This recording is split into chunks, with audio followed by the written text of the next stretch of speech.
Hello বন্ধুরা, good afternoon. এখন প্রায় 12:30 একটা বাজতে যায়। তো এখন আমি এই যে রান্না করতে বসছিলাম, আর এই যে বরমশাই বসছে আমাকে তুলে দিয়ে, আমি ভাবলাম একটুখানি ভিডিও করি। আজকে রান্না করতে করতে একদম বেলা গড়িয়ে গেল, আর ততক্ষণে দিদিভাইরা চলে এসছে। তোমরা শর্টে দেখেছো। ব্লগটা দিতে আমার এত দেরি হচ্ছে কারণ তোমরা জানো আমি ঘরে প্রচণ্ড কাজে থাকি, তো দিতে দিতে অনেকটা দেরি হয় ব্লগগুলো সত্যি এডিট করতে করতে। এডিটের কিচ্ছু না, শুধুখানি একটুখানি জড়া, তাও আমার এত দেরি হয় এই এডিটটুকুও করতে, ঘরের কাজকর্ম সারতে সারতে। তারপরে এই যে দিদিভাইদের খেতে দিয়েছি তখন প্রায় 1টা 1:30 বেজে গিয়েছিল।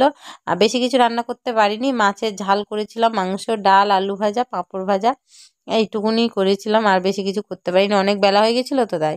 তারপরে এই যে দিদিভাই আর বাবু খেতে বসে গেছে, বাবা মা সবাই খেতে বসে গেছে। আমার বড়বাবুর আর আমি দুজনে বাকি আছি, খাইনি, আমরা দুজনে লাস্টে খাবো। ওনারা সবাই খেতে বসেছে, আর খেতে বসে বসে অনেক গল্প করলাম সবাই একসাথে। আসলে দিদিভাই আর দিদিভাই ছেলেটা এত মানে সবাইকে এত কম সময়ে আপন করে নিতে পারে, এত খোলামেলা। আমি ভাবছিলাম যে আমরা এত গরিব, আমাদের মাটির ঘর, এই জন্য আমি সবাইকে সত্যি আমার আসতে বলতে কেমন একটা মনে হয় যে এসে সবাই কি ভাববে। আমার ঘর ছোট, মাটির ঘর। তো তোমরা সবাই দেখেছো যারা আমার ভিডিও দেখো, এই জন্য আমি কাউকে সত্যি ঠিকঠাক আমি আসতে বলি না। তো আমি ভাবছিলাম দিদিভাইরা কি মনে করবে, কিন্তু সত্যি দিদিভাইরা খুব আপন। তো ওনারা বললো যে চলো তোমাদের চারপাশটা ঘুরে আসি, এই জন্য এই যে মাঠের দিকে একটুখানি গেলাম, গিয়ে সেখানে একটু ভিডিও টিডিও করলাম। একটুখানি গিয়ে মানে আধ ঘন্টার মতন একটুখানি বসেছিলাম ওইখানটায়।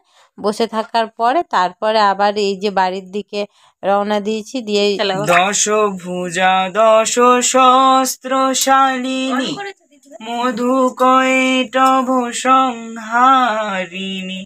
দশভুজা দশ সহস্রশালিনী মধু কয়টভ সংহারিণী। দুর্গে দুর্গতি নাশিনী মহিষাসুর মর্দিনী জয় মা দুর্গে। আর সন্ধ্যাবেলাটা সত্যি খুব মজার ছিল, আড্ডা হচ্ছিল সবাই একসাথে। আর বাবুটা খুব সুন্দর গান করতে পারে, আর ও রামায়ণ মহাভারত সম্বন্ধে ওর কত জ্ঞান। সত্যি ওইটুকুনি বাচ্চা তো, শুধু ভগবানের নাম, ভগবানের প্রতি প্রচুর বিশ্বাস।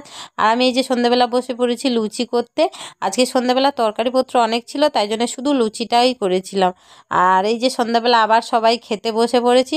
আমার বাবু ঘুমিয়ে পড়েছিল, একটুখানি রাত হয়েছে, তো সবাই মিলে একসাথে আড্ডা দেওয়া হচ্ছিল তাই। কি গাছ?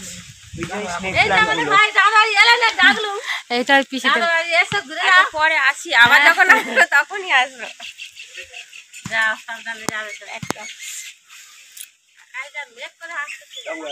আর এই যে তারপরের দিন সকালবেলা চলে যাওয়ার পালা। আসলে একদিনে এতটা আপন হয়ে গেছিল না, যখন চলে যাচ্ছিল সত্যি বলতে, একদম সত্যি কথা বলতে, মনটা একটু কেমন জানি করছিল। মানে ও ও তো এত ছোট, ওর ঠাকুর দেবতা সম্বন্ধে ও গল্প করতে খুব ভালোবাসে, আর আমি গল্প শুনতে ভালোবাসি। এই জন্য দুজনের মধ্যে খুব বন্ধুত্ব তৈরি হয়ে গেছিল আর কি। তো ওরা চলে যাচ্ছিল, আমার খুব মনটা খারাপ লাগছে। আবার আসবে। আগের দিন বিকেলে ওনারা চলেই যাচ্ছিল, কিন্তু আমার শ্বশুর শাশুড়ি মানে আমার শাশুড়ি স্কুলে রান্না করতে গিয়েছিল, ওই জন্য মা বললো যে তোমরা আজকে থাকো, তোমাদের সঙ্গে তো কথা বলতে পারিনি, রাত্রেবেলা একটু গল্প সল্প হবে, এই জন্য। আর তারপরে বিকেলে ট্রেনে অতিরিক্ত ভিড় ছিল, ওই জন্য আমিও যেতে দিইনি। বললাম যে দিদিভাই আজকে থাকো, কালকে সকালে আমি তোমাদের এখান থেকে। আর আমাদের এখানে ট্রেন বলতে মানে বিকেলে কোনো ট্রেন এদিকে থাকে না আর কি।